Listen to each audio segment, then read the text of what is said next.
Hello and welcome to the Rowover podcast. Today we're joined by Miles Beeson. He was in the Yale crew last year, did really well for himself as Rowover GB for the last however many years it's been, as long as I remember being any part of any system. And you've sort of founded up Feather and Square with Lenny as well. So how are you doing? Welcome to the show. Thanks for having me, Ben. It's good to be here. I've done a couple of rowing podcasts now, but I've been looking forward to this one. Mm-hmm. I'll start with how you got into rowing. It's actually quite a long time ago now.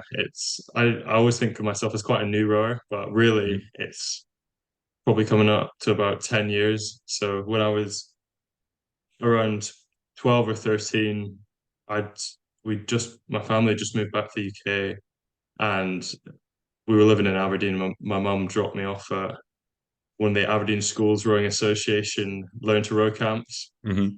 I think just to like try and make some friends, and I had a pretty good time. I was really bad. I remember being the person that people that didn't want to row with, but I made some really good friends there, and there were a few of the lads who ended up going to my school, and so I was always playing football and a bit of rugby, doing a few other sports on the side, but and then rowing slowly started to become more and more of a part of my life, I think.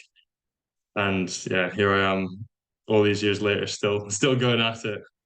Yeah, and then so I've been told by someone that you started at Yale actually a year before most people would have started. Can you hear a bit about that and how you got into Yale? Was that sort of mainly through rowing, do you think?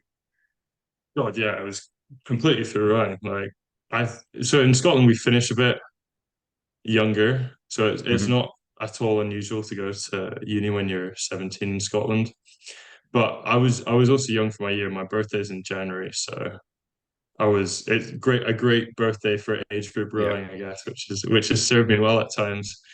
But it what was it? So I really had no idea about US rowing before.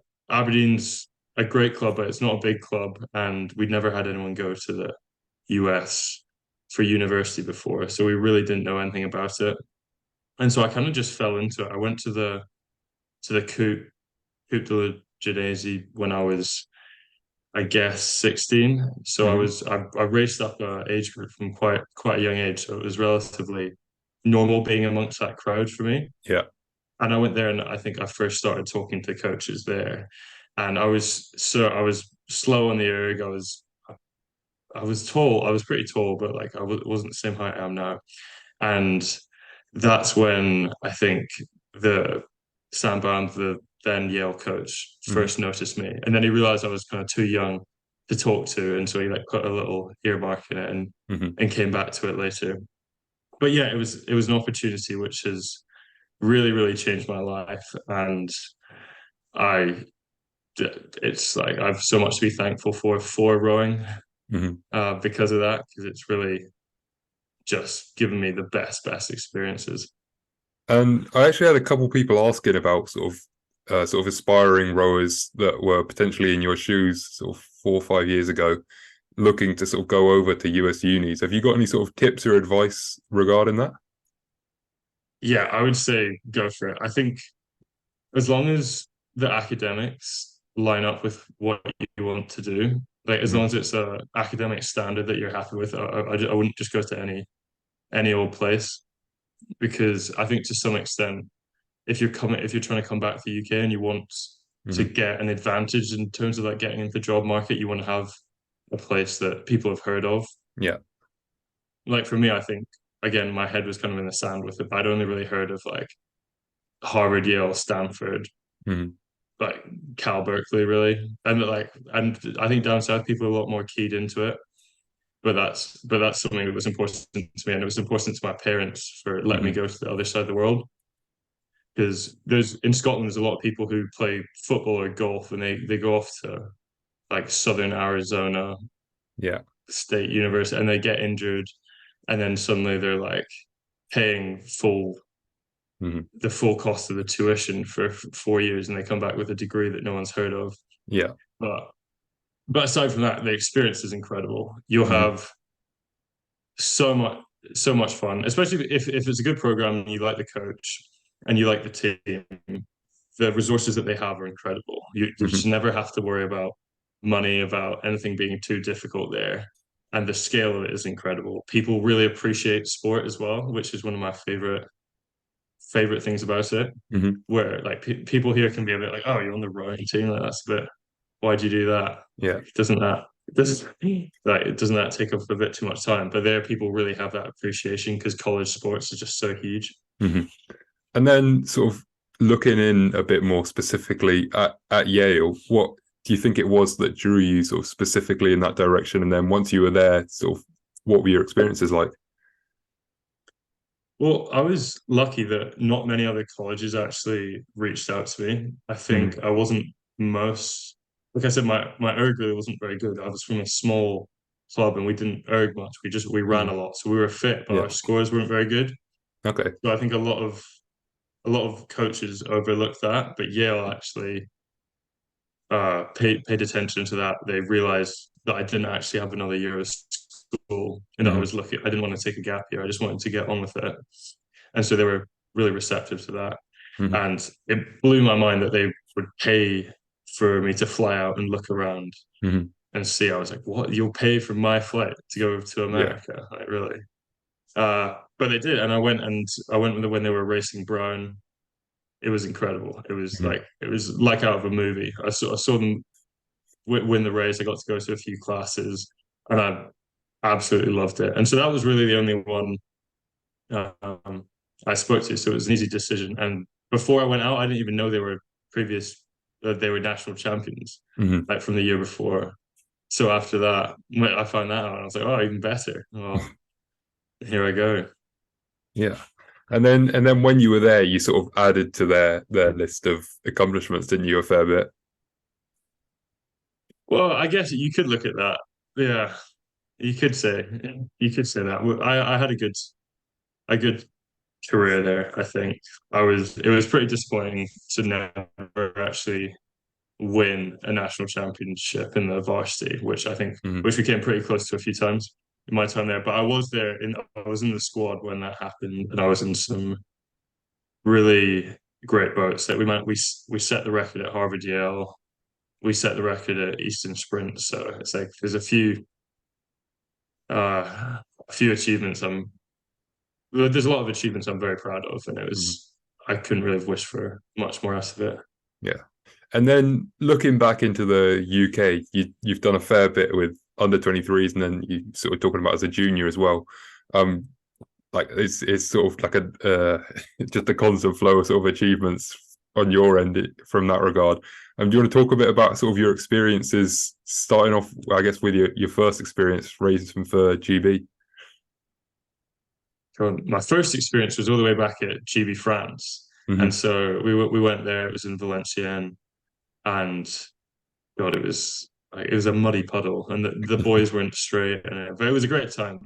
And I remember that was the first time where I was lying in bed, not able to Hmm. sleep the night before because I'm representing GB here. Like Yeah. this could be the biggest moment of my rowing career, and yeah, like it doesn't get any easier as you move Hmm. up.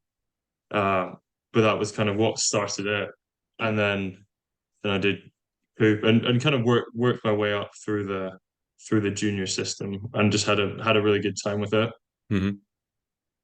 Ended up because I was quite young, I had another year of juniors after my first year at Yale, so I got to Yeah. come back and I came in and like no one knew who I was or anything, which is quite nice actually. And I Hmm. got to go in a four. We got to go to Tokyo and we came second in the end, which Hmm. was my first kind of medal on that stage. So I was quite happy with that. And then I think I think like a lot of people will agree that I was in the GB squad at a very good time, which Hmm. is that's continuing to be a very good time where pretty much since 2018, 2019, we've been very dominant across nearly all of the events. Hmm. Like this past year, winning all three of the eights and open under 23 and juniors Yeah. um, is kind of a testament to that. And I was lucky to be like right in the middle of that, where I got to be in the eight. I was like last seat into the eight in Hmm. 20, what would have been 2021, where we had that really close race where we just picked the Americans. Hmm. Then the next year I was in the four with Calvin and Dow, who'd won the pair the year before, and Theo Darlow. So I was kind of just subbing into their old junior four. So it was Yeah. like all I had to do was not mess it up. And yeah, we had a good time in Varese there together, didn't we?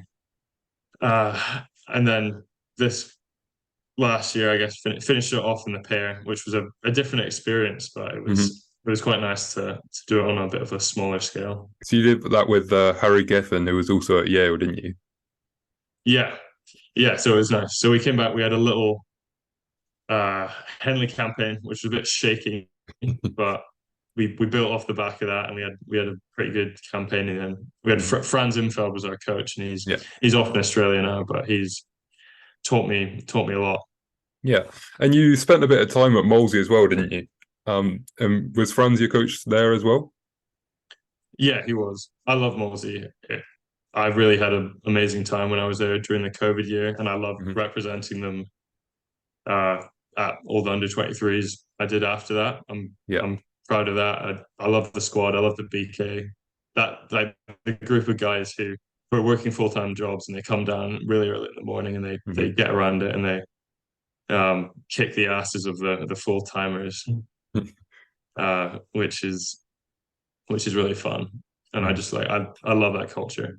Yeah. And how does that compare to a sort of the time at Yale and then also the time at Leander that you've had now, although not quite as long, but how do they all sort of the different backgrounds compare, do you think? It's all really different, which is nice because I think in rowing, if you stay doing the same thing for too long, Hmm. you'll probably start to fall out of love with it, I imagine, because you will plateau. And so I think it's actually been quite beneficial to me to have lots of different levels, Hmm. where whether it was when I was a junior and I was doing lots and lots of cross training, and then Yeah. Yale where we do lots and lots of racing, and then I say Morsey, it was like friends had a very kind of like close um approach with the athletes where he could really explain things to you in a very technical way that you could be like, Hmm. oh wow, and make really big breakthroughs. And then I got to go back to Yale and kind of take what I'd learned there, and that helped me step on quite a lot. Hmm. And at Leander, I'm having a great time at Leander. It's a really good squad. It's the first time I've been doing training 3 times a day. It's the first time Yeah. I've been doing weights. So anyone who says weights is absolutely essential to winning medals at under 23s, Hmm. I, I'm not sure. I'm not entirely sure about that. I think it's helpful for some people in particular and for making the next step up. But Hmm. what helped, I guess, Harry and I achieve what we'd done was kind of just rowing hard and rowing a set way together. Yeah. And so that can take you a really long time because I think people can get really caught up in that, like I need to get stronger, I need to do more weights. Hmm. When in reality, just being fitter and rowing better and more gritty is actually where a lot of the gains for like probably Hmm. 95% of people are. Yeah. Yeah. And I think a lot of people I've spoken to have sort of said similar things where it's a lot of it is just making sure the boat's moving more than anything else. It's Mm. just getting going basically. I guess now we can sort of move on to why while we're really here is to sort of talk a bit about Feather and Square. So you founded Feather and Square with Lenny Jenkins while you were at Yale, didn't you? Yeah, that's right. So that was kind of a product of the COVID year, actually. So we were just hanging out one time in our little flat in Kingston, Hmm. and we were chatting about how bad our hands got with rowing. And I was telling him about this product that I'd used a bit when I was younger, which is like kind of a climber's balm, which Hmm. really helped. And I'd had a tin of it around, which really helped. And everyone I lent it to was like, "Wow, this really helps. Hmm. This is great." And really, for me, rowing was quite miserable before I had it because my hands would just rip Yeah. nearly every time I went out. And when I was a junior, we would sweep and scull and swap sides pretty much every session. Hmm. So there was no rest, and it was always cold and it was always wet. So it was your hands were just always messed up. And I'd Yeah. be sitting in class with like no skin on my palms. And I just couldn't Hmm. focus because my hands were just like bleeding and cracked everywhere. And so I had this product which helped quite a lot, Hmm. and it's like based on a climber's balm for, but one of the problems was it was quite oily, so I couldn't put it on any around any time when I was going rowing. Hmm. And so Lenny and I kind of figured out, we're like, hey, well, we've got this product which is helpful, but it's like not really designed for rows. So if we Hmm. can find something or make something which is less oily and achieves the same effect of like Yeah. moisturizing the hands, which means they're less likely to rip in the first place, but then Hmm. also when rips and blisters do happen, you put some of the stuff on and it stops it from cracking and drying out. And so it will heal overnight instead of in Hmm. 3 weeks. So we said, well, why don't we actually do it? We've got this all this footage and everything from GB and all our different training camps, Hmm. so we could do it. And we put put an Instagram together. Well, it must be about probably like a year and a half, 2 years ago now. Hmm.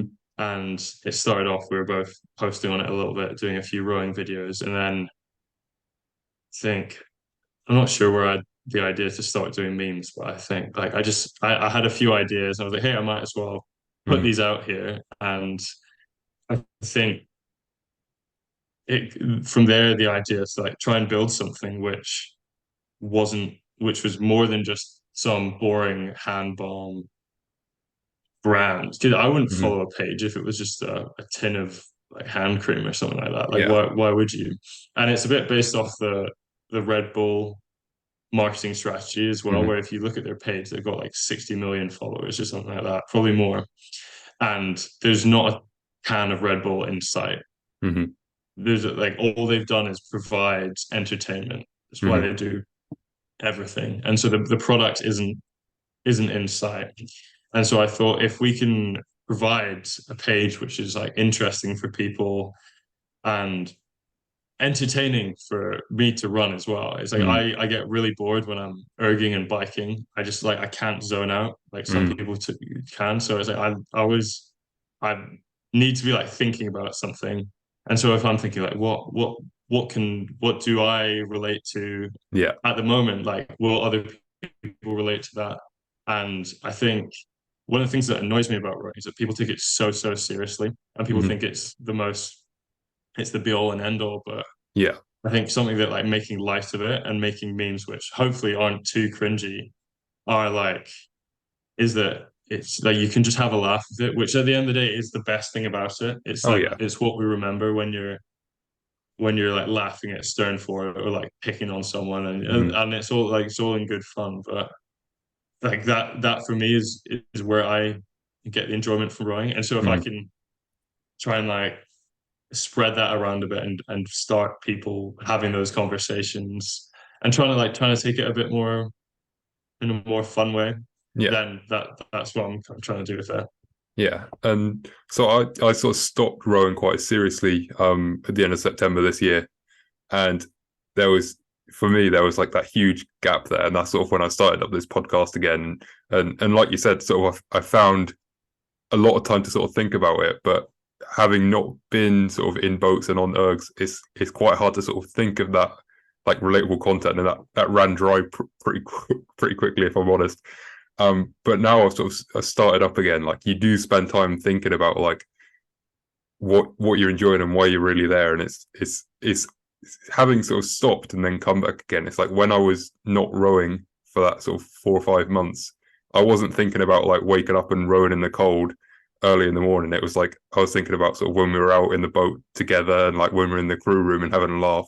So I think that is a really key thing to sort of think about and make like a big part of the brand, because I think that as well as sort of making that part of the rowing brand as well in a way, just sort of changing that idea from rowing is something where you wake up early in the morning and put yourself in the bin to something where you're actually just hanging out with your mates just intensely, I guess. Oh, exactly. And I think one of the things is that it really doesn't change Hmm. based on what level you're at. Yeah. I, from the first days when I was splashing about in a quad up in Aberdeen versus now we're at Leander, we still do a lot of the same things. So Hmm. much is still relevant. It's like that. There's always like even the technical stuff. Like a lot of my stuff is like when the cops are telling you to get your blade in, or is like when Yeah, this person's being chirpy in the boat. It's like that is it's universal throughout. exactly. And Yeah. really, I think like when you're just starting out in rowing, you look up and you're like, oh, it must be so different Hmm. right at the top. Imagine if the boats were always set. Imagine when this training is easy and the 2Ks are easy Hmm. because we've done it so much, we're so Yeah. fit. It doesn't get any easier. If anything, it gets harder because Hmm. you actually you like you're more picky, so it like you feel like the run's worse Yeah. because you actually know what good run's meant to feel like, and you can push yourself further. Everything's a little bit more high pressure, and Hmm. so it becomes even more important to see the funny side in those Exactly. things. Definitely. But yeah, I think that's is being able to see that like the continuity across Hmm. is hopefully what we're trying to convey. Yeah. And I've also sort of just started up rowing at Marlow, a sort of more local club team. And like you said, there's that exact same sort of ethos and sort of togetherness between all the clubs, but there's also the same sort of jokes and the same sort of like things going wrong. Like every now and then, no matter what level you're at, the first stroke of a piece or the first stroke of a paddle, like every now and then it will just go wrong. And that's something you sort of just get everywhere you go. And like you'll be doing a drill and someone will just like cock up, and like if it's sort of cutting the cake and things like that, where your hands are way back forth, and people will just like count the strokes wrong and things like that. That happens wherever you are, whether you're at like top boat in the country or whether you're in sort of a local club team. Like there's always the same sort of jokes going about because ultimately rowing is just a sport where you sort of go up and down and backwards at the same time. Yeah. Yeah, and I think it's important for people realizing that they can go right the way to the top of the Hmm. sport as well. I don't think there's many people who go in thinking like, "Oh, I'm going to be a world champion in this one day." I Hmm. remember one like I remember because I wrote it down at one point. But it's like my ultimate ambition. One of my ultimate ambitions in life Hmm. at some when I was 13 was to like represent Scotland at home countries. Hmm. And that was like for me, I was like, there's all the guys in the club who have done that. Maybe one day I can do that too. Hmm. And like, there's no like, and you can surpass that quite quickly, but you just have no comprehension of what you can achieve in the sport. And right now, I really don't feel that different to how I did when I was just starting out. I still feel like I can make just as many improvements. I still feel just as frustrated when I can't do things. Um, if anything, the improvements are much harder to make once you like get to a slightly higher level. Hmm. And so it's kind of nice to remember that, and for people who are there to like kind of see that it really isn't that different. Hmm. And I think a key part of that as well is when we're at Brooks, and Brooks is obviously a bit of like a Henley machine, really, in terms of join, and then after a couple of years, the chances are you'll be in sort of a pretty decent position to do well at Henley. And I think no matter what, every single time in every single year, you don't sort of start the year going, okay, I'm going to win Henley this year. It's like if I get into a position where I can get put in a boat, where I can get put in a like good race and all this sort of thing, it's never like I'm going to win Henley this year. It's like I really hope that one day I can then go and win Henley. And I think that's sort of that attitude is something that's really key to sort of still enjoying the sport, because once you sort of get complacent, that's when it starts getting a bit boring and you don't get as much out of it, I think. Yeah, you gotta love the chase. That was one of the things that Steve Gladstone kind of drilled into us really well. Mm-hmm. The idea of even though the teams before us had achieved all these incredible things, it's like we're never playing defense. Mm-hmm. It's an Americanism. We're always playing offense. Like we're always on the chase. We're always the underdogs. We're always like hunting it down. Yeah. And just that feeling of like being like, right, we're gonna go get these guys. And having a rivalry against someone like Harvard Mm-hmm. always makes it easier. And like even in the club scene, there's lots of those rivalries, which Yeah. I love. And we should do more stuff with them. We should have more like fixtures Mm-hmm. and everything like that. Yeah, and again, like wherever you go, there's always going to be rivalry. So there was obviously like Brooks and Leander in the sort of higher end of British rowing. And then you've got sort of Molesey and Thames, which I'm sure you've been a part of there as well. Like wherever you go, there's always going to be rivalries, and I think that's something that rowing as a sport, I think, really needs to start tuning into, really, to sort of get a bit more attention and that sort of thing. Because we've got the boat race now, and that's coming up in a couple months. But I think it's sort of time to almost step away from just focusing in on two clubs that ultimately, while obviously they're good and they attract a lot of attention and they attract a lot of good athletes, like I think there's a time and a place for Oxford and Cambridge, and I think that might have sort of been and gone potentially, very controversial, but I think there's definitely room for more clubs to get involved and get a bit more sort of screen time, I guess. Sort of you've got the Durham and Newcastle boat race of the North, I think they call it. And there's a few more over in I think there's one over in Bristol as well that's sort of starting to take off as well. I just think that there are sort of loads of really cool events, and I'd like to see them grow up in the future. Yeah, definitely. Because I think I love the Oxford Cambridge boat race, and I would love to try and do it one day. But I think Mm-hmm. like it doesn't help. It is one of the most. It is probably the most watched rowing Mm-hmm. event, Yeah. and it doesn't help with building the idea that rowing is a elitist sport. And maybe within those productions they could do more with kind of showing where people have come from, Mm-hmm. because I think at the schoolboy level, it's a little bit different. It's much easier to see a lot of the people who are doing well are from the posh southern schools. Yeah. But as you get higher up the kind of tree of British rowing, there's fewer and fewer Mm-hmm.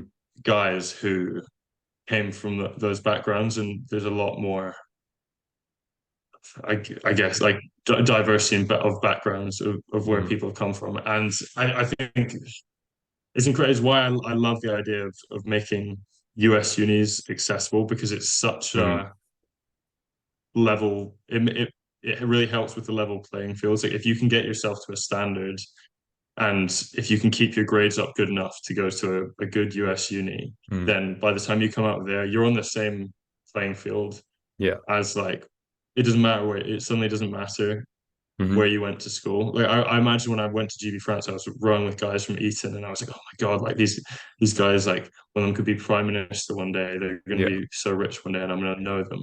And just one of the good things about rowing is that you're around so many ambitious people Mm-hmm. who teach you, and then suddenly you're like, hey, I don't have to just be friends with them. I can be one of those people. Mm-hmm. I am like you realize that they're nothing special just because they're posh. Yeah. Yeah. That you're like, I can be better than them. I can do whatever they can do. And yeah, that's probably one thing And that that I, I've th- learned. I think that's almost something that drives you, and you're sort of talking about like always in the chase, and sort of even if you're not potentially putting yourself in that like underdog position, just to make sure that you're still driving. And I think that is something that I sort of resonate with as well, just because it's like you've got people sort of saying, or outside of the sport saying, rowing's a sport for posh people, and rowing's a sport for people that have like gone to Eton or Paul's or wherever it might be, and then suddenly you're coming from like somewhere else and you've done all right for yourself, and it's like, okay, I've sort of gone through that and I've seen that, and now I'm out the other side, and like screw screw you guys for not believing in me, basically. And I think that's a really cool thing to be a part of, and that's definitely something that we're starting to see. In my Temple year, I think something about that boat was none of us had gone to like a big private school, and we'd gone and won the Temple, and we were like, we've sort of done it. We've like, I guess, beaten the odds, having come from like not that sort of privileged background, and still done well in a sport that has for years and years been sort of associated with that idea. I think Brooks is incredible for that. I think it's so great how it takes people from all these different backgrounds, Mm-hmm. from all these like little clubs, scholars, and then turns them in. It's a rowing machine, Yeah, really. And I think like the more of that we see the better. yeah, but it also be nice because I'm sure there's loads of clubs all over the country that are doing similar things, and I think there just needs to be a little bit more spotlight outside of Brooks, and I think it's very nice to sort of have a bit of a hero. But I sort of was lucky enough to know about Brooks from having gone to like junior trials and that sort of thing, and they're always there with their stand. But I think putting a light on more unis, um, like I had no idea that UL was the sort of the powerhouse that it is within rowing as a junior. I think a lot of clubs could potentially do a bit more to sort of invite more people in and show that there's sort of different places to go, with that in mind, and sort of gather up loads of sort of young people that are looking to do well in a sport. And I think that's just another sort of step that rowing could take in that sort of direction. Yeah, definitely. It's interesting to be at Leander. Like half the people were either at Newcastle or Durham, and Mm-hmm. I hardly even knew that they did much right. But they've obviously produced so many good athletes Mm-hmm. that I don't think it will take too much until they're churning out people at the same level Mm-hmm. as Brooks. So, and which would be amazing for the for competition if they can do Mm-hmm. that. But yeah, I think like university rowing in the UK seems to be on the up as well. I think it'll be interesting to see what if some of them lean into the coastal rowing a bit. I Mm-hmm. know Alan Sinclair at St Andrews has Mm-hmm. a really cool thing going on up there, and so yeah, I'm very pro more competitive Scottish rowing, I'll Yeah, say. yeah. And sort of you were talking about home internationals earlier as well. Did you ever have you had that shot at home internationals yet? So when I was J15, I think Mm-hmm. I did it. So it Yeah. wasn't actually that long after I'd like made it my life goal, Mm-hmm. it turned out. And we did the pair and we did it. We came third in the pair. It was in Cardiff Bay. Mm-hmm. And I think it's funny how it works out because I think Ewan Hadfield, who's now um, done all right for himself with Cal Mm-hmm. and Leander, he was like one of the stake boat holders Yeah. back when he was like just starting out, and now we're rowing together, so it's quite funny. But yeah, Mm-hmm. I've never even come close to winning home countries, so I'm hoping one day I might get a shot. Um, and I guess we can sort of talk about a little bit more about the hand balm in terms of, do you know much about sort of the medical background of it? Do you know how and why it works? Yeah, it's really simple stuff. Si there's like seven ingredients in it, which of Mm-hmm. course are top secret, but they say on the back of the tin. But you got to buy that to see that, I guess. There's an advert. Uh, it's really simple stuff. So it's shea butter and beeswax, Mm-hmm. and then a few different types of oil, and they all have different roles. Whether it's to like help encourage healing, whether it's to uh, moisturize and like kind of improve the strength, Mm-hmm. give kind of like lasting strength to the skin. But really, like the basic idea is that when something's dry, it cracks and it's more likely to rip. Mm-hmm. Um, it's I think a good way to think about it is your lips, right? Mm-hmm. When the air is dry, your lips crack, and what you Yeah. put on lip balm, and it stops that. And so why wouldn't you do it to your why would you just keep letting your hands crack and blister? Yeah. Uh, so so like that's probably the best way to describe how it works. But beeswax is an amazing thing. It has all these uh it is really helpful for healing Yeah. just on its own. And I never thought never would have thought I'd be a skincare or an essential oil kind of guy, but Mm. there are essential oils in it. Yeah. But yeah, it works. And I love getting all these messages. I'll probably get like one or two a week of Mm-hmm. people being like, I bought this stuff, like didn't think it was gonna work, but it's actually amazing. Like Yeah. this is great. Which is always nice because it's like okay, like I'm selling something which actually really does Yeah. make a difference. Because the thing with this is like we're selling these for like £12 a tin, and like you're never going to get rich selling a single product in rowing. It's like what I'm Yeah. trying to do here. I'm trying to support myself to try and one day become an Olympian, hopefully win an Olympic medal, which is if it happens is going to be down the line. So I Mm-hmm. need something that can keep me engaged, give me something to build, but I want it to be something which helps people like it helped me and made Mm-hmm. rowing less miserable. That should be our tagline, like making rowing less miserable. Mm-hmm. Really, it's a little bit gloomy, but But if we can put something out there which helps people, and we want to try raise some money, and eventually I have a few initiatives that which I want to work on to kind of help promote getting like improving diversity in rowing and getting Mhm. some more people from different backgrounds in. Yeah. And in terms of making rowing less sort of uncomfortable, I guess, are there any more projects with that in mind? So another thing that I had forgotten about, and then was a jump back in a boat the other day, like your butt hurts after a long row, that sort of thing. Have you got any more projects or products along the line? There, I do actually. One of the things I want to do, I want to see if we can.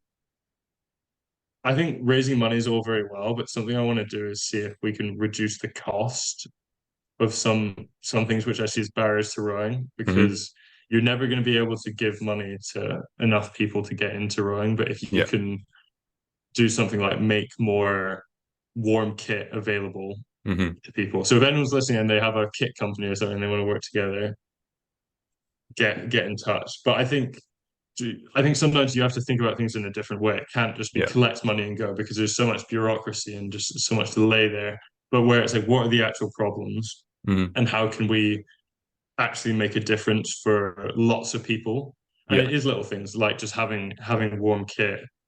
And I've one other thing. Maybe we're going to get into the pogies market. I'm not sure.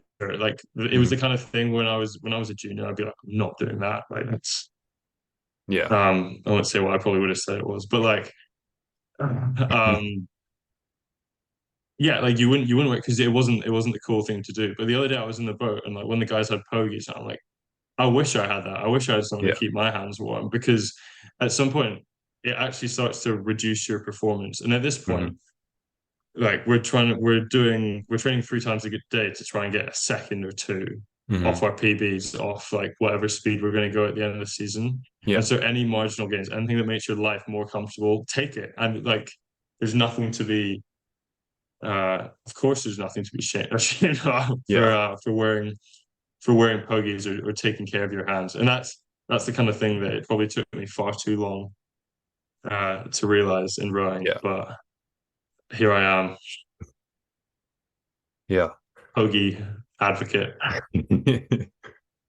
um, and then obviously that's the winter season now. In the summer season, do you think there's anything that you could sort of bring or bring out along that, or is that sort of something down the line that you'll start thinking about?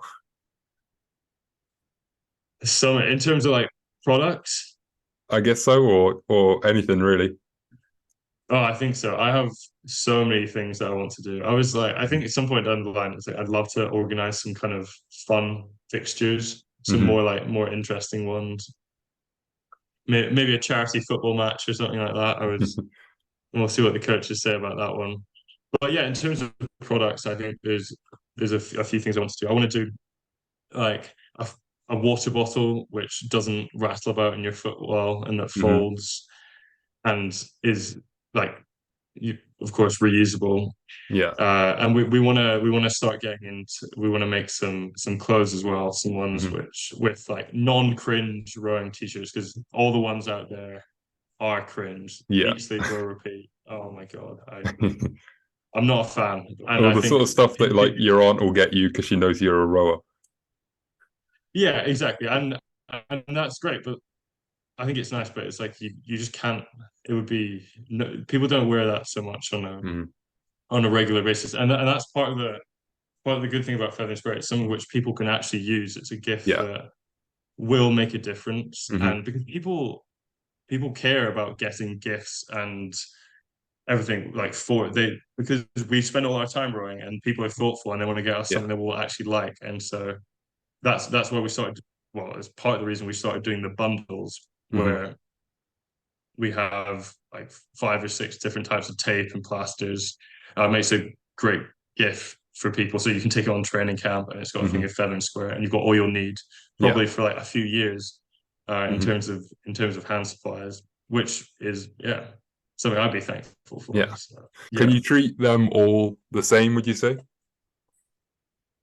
they require a little bit of a different. approach. So one of the things we're going to get a hand care manual kind of thing, which if you just will email it to people, Hmm. which we'll go through all the different tape combos because different things work for different people. Yeah. But one of the taping combos which I find most effective is the zinc oxide tape and then Hmm. electrical tape on top because it Yeah. waterproofs it. But yeah, you do have to treat them differently. So whether you are patient enough to let blisters go down, the ones that haven't popped, or if Hmm. you do want to pop it, just do it with something sterile. Sterilize.